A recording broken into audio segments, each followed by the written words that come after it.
Les amis, l'UEFA a publié les nominés pour le titre de meilleur joueur de la saison 2022-2023. L'absence de Vinicius Junior au classement de l'UEFA scandalise la planète football et le monde. Lionel Messi tacle encore une fois le Paris Saint-Germain. Bonjour à vous, chers amis téléspectateurs d'Afrique Sport. C'est un plaisir de vous retrouver dans votre revue de presse quotidienne. Comme d'habitude, que vous soyez au travail ou à la maison, vous restez avec nous pour ce tour de l'actualité sportive, chers amis, que nous allons débuter avec Hakim Ziyech, nos confrères d'Afrique Foot qui reviennent sur le salaire d'Hakim Ziyech qui a été dévoilé du côté de Galatasaray. La presse turque et la presse marocaine qui commencent à évoquer le transfert d'Hakim Ziyech du côté de la Turquie, notamment avec Galatasaray. Certains médias avaient évoqué qu'Hakim Ziyech ne jouera pas du côté de Galatasaray du moment où sa visite médicale a capoté. Mais ce sont des rumeurs. Et là, la presse turque confirme qu'Hakim Ziyech va débarquer au sein du club de Galatasaray et que son salaire est estimé à 13 millions d'euros. Chers amis, il signe un nouveau contrat jusqu'en 2026. Un contrat de 3 ans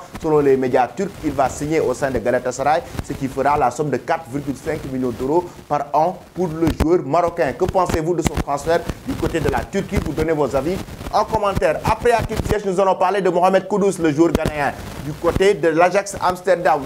Entre en négociation avec le club de l'Ajax Amsterdam pour essayer de décrocher Mohamed Kudus. Aucune offre officielle a été soumise pour le moment, mais selon Fabrizio Romano et Sky Sport, actuellement Mohamed Kudus est dans le viseur de West Ham qui réactive les négociations pour essayer de le décrocher. Le joueur ghanéen avec sa patte gauche, actuellement, même s'il n'y a pas eu d'offre officielle, il est dans le viseur du club de Premier League. Pensez-vous, chers amis, que Mohamed Kudus doit quitter l'Ajax Amsterdam pour rejoindre la Premier League? Donnez votre avis là-dessus en commentaire. Ensuite, nous filons du côté de l'Italie avec la Gazzetta dello Sport sur sa une qui nous parle de l'accord entre Spalletti et la Fédération italienne de football.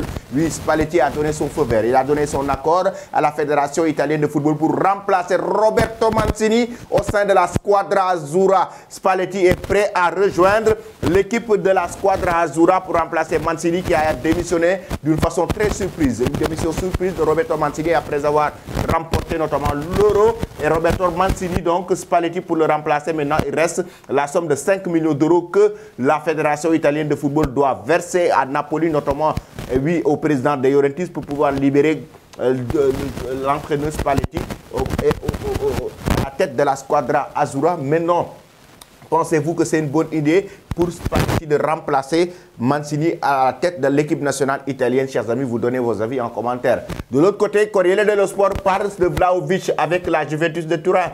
Allegri estime que son joueur est prêt pour jouer le week-end prochain face à cette équipe du Udinese dimanche. Et chers amis, il faut rappeler que les négociations ont été mises en stand-by entre la Juventus de Turin et les Blues de Chelsea. Chelsea qui voulait mettre la somme de 20 millions d'euros sur la table pour Romelu Lukaku pour pouvoir récupérer Vlahovic en retour. Mais attention, les supporters de la Juve ne veulent pas de Romelu Lukaku. Ils l'ont carrément évoqué il y a de cela quelques jours lors d'un match amical de la vieille dame. Et actuellement, les négociations sont en stand-by et Allegri estime que son joueur est bel et bien présent et prêt à jouer dimanche face à Udinese. Ensuite, nous finissons en France avec le quotidien L'équipe. Oui, c'est la désillusion. Après la grosse désillusion de cette équipe de l'Olympique de Marseille, maintenant, le club français va essayer de relancer sa saison face au FC Metz. Sinon, les soucis vont continuer. Et le quotidien L'équipe titre sortir de la panade, l'éliminer en Ligue des Champions par Panathinaikos. L'Olympique de Marseille a besoin de succès convaincant face à des Messiens revanchards après leur déconfigure face à Rennes dimanche dernier. Chers amis, l'Olympique de Marseille qui a été éliminé face à Panathinaikos en barrage de Ligue des Champions lors du 3e tour a besoin de se relancer du soleil à l'est, comme l'a si bien interrogé le quotidien L'équipe sonné par la désillusion européenne contre Panathinaikos. L'OM doit se ressaisir dès ce soir à Metz pour ne pas s'enfoncer dans les soucis, pour ne pas effectivement s'enfoncer dans les soucis. Le FC Metz de Lamine Camara va affronter l'Olympique de Marseille de Pierre-Emerick Aubameyang, de Ismaïla Sarr et de Iliman Ndiaye. Qui va remporter la victoire, chers amis? Donnez vos pronostics en commentaire et dites-nous qui va gagner ce match entre le FC Metz et l'Olympique de Marseille. Ensuite, nous allons parler maintenant des trophées UEFA. L'UEFA qui a dévoilé, comme je l'ai dit en introduction, les nominés pour le titre de meilleur joueur de la saison, mais aussi les nominés pour le titre de meilleur entraîneur de la saison. Déjà, avec Spalletti, Simone Inzaghi et Pep Guardiola. Voici les 3 nominés pour le titre de meilleur entraîneur de la saison. Spalletti, on va présenter, il a remporté le Scudetto avec le Napoli, le championnat italien. Spalletti, même s'il a été éliminé en quart de finale de la Ligue des Champions par le Milan AC, a remporté le Scudetto avec une très bonne équipe. Il a été une équipe très constante tout au long de la saison avec un grand Victor Osimhen, son attaquant qui a été aussi le meilleur buteur du championnat italien. Spalletti a su remporter le championnat mais éliminé en quart de finale de la Ligue des Champions. Simone Inzaghi, de son côté avec l'Inter Milan, remporte la Coupe d'Italie avec une très bonne équipe, finaliste malheureux en Ligue des Champions face à Manchester City. Mais il a été énorme avec son équipe, lui avec des joueurs carrément sur le plan tactique très disciplinés qui ont su être au-dessus des autres équipes pour être en finale de Ligue des Champions, notamment éliminer le Milan AC en demi-finale pour décrocher une belle finale en Ligue des Champions. Mais malheureusement, ils ont été battus par cette équipe de Pep Guardiola de Manchester City qui a enregistré le triplé tout raflé. Tout récemment, d'ailleurs, il a enregistré le titre de Supercoupe d'Europe face au FC Séville. Et l'année dernière, il a remporté la Ligue des Champions et la Premier League. Il a remporté aussi la FA Cup. Pep Guardiola avec ses joueurs, Pep Guardiola avec son équipe galactique a su tout rafler la saison dernière. Maintenant, il est certes le favori pour remporter le titre de meilleur entraîneur de la saison 2022-2023. Mes chers amis, j'aimerais avoir vos avis en commentaire. Selon vous, qui mérite ce titre de meilleur entraîneur de la saison 2022-2023. Donnez vos avis en commentaire. Après cela, nous allons parler du titre de meilleur joueur de la saison 2022-2023. Voici les trois nominés. Erling Haaland, Lionel Messi et Kevin De Bruyne. Erling Haaland, nous allons débuter avec lui. Il a été énorme tout au long de la saison. Énorme, c'était une machine. Il a marqué plus de 30 buts sur une saison, ce qui est très rare, ce que les attaquants n'ont pas l'habitude de faire.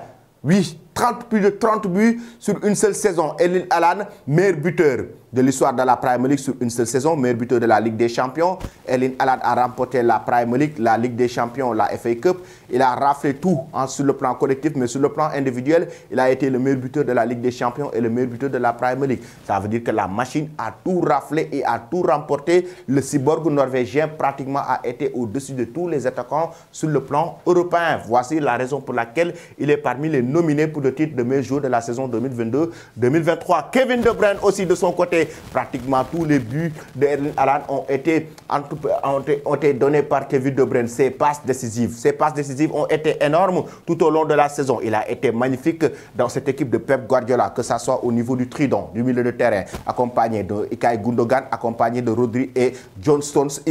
Kevin De Bruyne a été, chers amis, incroyable tout au long de la saison, raison pour laquelle il figure parmi les nominés. Et sur le plan collectif, il a raflé la Ligue des Champions, la FA Cup et la Premier League avec cette équipe de Manchester City. L'autre, c'est Lionel Messi. Il n'a pas porté le maillot du Paris Saint-Germain parce que sur le plan de la saison avec le PSG, Messi n'a pas fait une saison incroyable. Mais avec son équipe nationale, l'Argentine, l'Albiceleste, il a remporté la Coupe du Monde Qatar 2022. Et chers amis, Lionel Messi a été le meilleur joueur de la Coupe du Monde Qatar 2022. Il a permis à cette équipe d'Argentine de remporter la Coupe du Monde. Et lui, il le remporte pour la première fois de sa carrière. Après cela, Lionel Messi, avec le Paris Saint-Germain, c'est une élimination en Ligue des Champions et tout. Mais par rapport à cette Coupe du Monde qui est une compétition majeure comme la Ligue des Champions, raison pour laquelle il fait partie des nominés pour ce titre de meilleur joueur de la saison 2022-2023. Maintenant, chers amis, j'aimerais avoir vos avis en commentaire.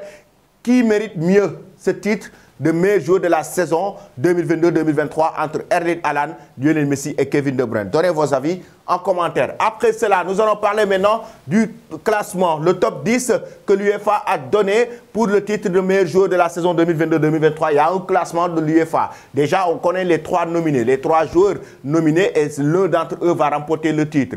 Maintenant, le reste, les trois. Le quatrième, c'est Ilkay Gundogan, le joueur maintenant du Barça. Rodri de Manchester City avec 110 points. Gundogan avec 129 points. La quatrième place, ça veut dire qu'il y a 4 joueurs de Manchester City dans le top 5. Il y a Rodri de Manchester City, Gundogan à l'époque, il y a l'année dernière qui était à Manchester City qui fait partie dans le top 4. Dans le top 5, il y a Erling Haaland et Kevin De Bruyne. Le numéro 6, il s'agit de Kylian Mbappé du Paris Saint-Germain avec 82 points, Luka Modric du Real Madrid avec 33 points, Marcelo Brozovic d'Al Nassr avec 20 points, Declan Rice d'Arsenal avec 14 points, Alexis McAllister de Brighton de Liverpool avec 12 points, Jesus Navas de Séville avec 6 points. Chers amis, vous êtes choqués ou pas? Avant de continuer, je vous demande si vous êtes choqués ou pas. Pourquoi? Parce que comment on peut mettre un classement de top 10 des meilleurs joueurs actuellement dans le football sans mettre un Vinicius Junior. C'est quand même scandaleux. Incroyable ce qui s'est passé, chers amis. Ça, c'est quelque chose qu'on ne peut pas du tout pardonner à l'UEFA. Comment l'UEFA peut mettre Vinicius, ne pas mettre Vinicius dans ce classement du top 10, même s'il y a eu des votants. Même s'il y a eu des votants, aujourd'hui, c'est scandaleux de ne pas mettre Vinicius dans ce classement. Parce que c'est le joueur le plus dangereux. Et ce n'est pas la première fois qu'on le fait. C'est le joueur le plus dangereux à chaque fois qu'il porte le ballon. Il a su récupérer cette équipe du Real Madrid, l'amener très loin. L'amener très loin à la demi-finale de Ligue des Champions. Mais au-delà de ça, les performances de Vinicius ont été incroyables tout au long de la saison. 23 buts marqués en 51 matchs et 21 passes décisives. Vinicius Junior a été incroyable la saison 2022-2023. Les statistiques ne mentent pas. Regardez les statistiques de Vinicius Junior et les matchs qu'il a su gagner avec le Real et qu'il a fait gagner au Real Madrid. Les matchs qu'il a fait gagner au Real Madrid, notamment en Ligue des Champions face à Liverpool, face à Chelsea. Énormément de rencontres que Vinicius a été déterminant. On ne se dit pas même pas les buts qu'il a marqués, mais les passes décisives qu'il a su délivrer, c'est scandaleux. Et ça, la planète football se scandalise par rapport à cela.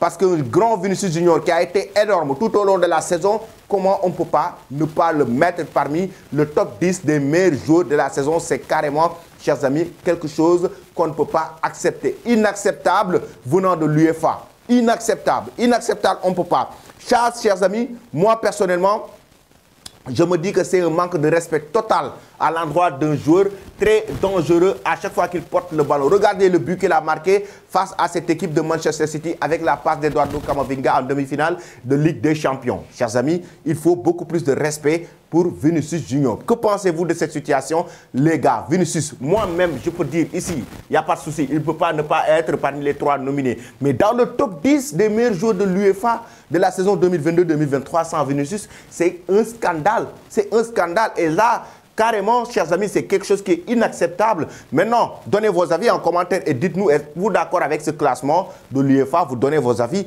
en commentaire. Ensuite, nous allons parler, chers amis, de Lionel Messi du côté de l'Inter Miami. Il a taclé sévèrement, encore une fois, le Paris Saint-Germain. Lionel Messi qui retrouve le sourire après avoir sorti au Paris Saint-Germain, non seulement par la petite porte, mais il sort avec, chers amis, au goût d'inachevé. Il n'a pas pratiquement remporté de Ligue des Champions là-bas et tout.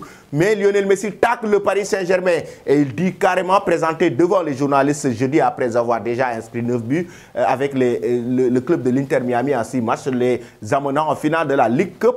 Le septuple Ballon d'Or est revenu sur son arrivée contrainte au PSG. Je suis très heureux parce que c'était mon choix de venir à l'Inter Miami. Contrairement à Paris, ça a été une décision rapide. Venir au PSG, c'était ni souhaité, ni prévu, ni jamais voulu. Je n'ai jamais voulu quitter Barcelone. Regardez ce que Messi dit. Venir au Paris Saint-Germain, ce n'est ni souhaité, ni voulu. Je n'ai jamais voulu quitter le FC Barcelone.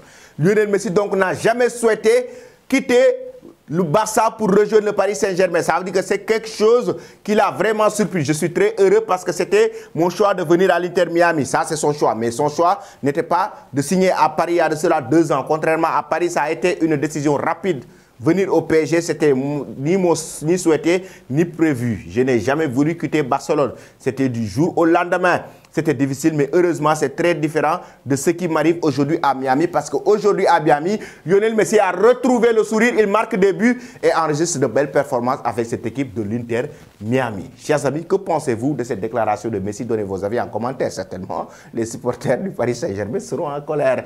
Et oui, je vais vous quitter avec cette image. Ousmane Dembélé, qui porte le numéro 10 de Neymar Junior au Paris Saint-Germain. Comme vous le voyez, Neymar, il a débarqué au sein de l'Arabie Saoudite avec Al Hilal. Ousmane Dembélé prend son numéro 10. De l'autre côté, c'est la réponse de Vinicius après le classement dévoilé par l'UEFA. Et oui, la réponse de Vinicius sur les réseaux sociaux avec les trophées remportés par les différents joueurs du Real Madrid et le Real Madrid qui reste une très grande institution du football. Donnez-nous de la force, chers amis. Donnez-nous de la force et abonnez-vous sur cette chaîne pour ne rien rater de l'actualité. Merci et très bonne journée.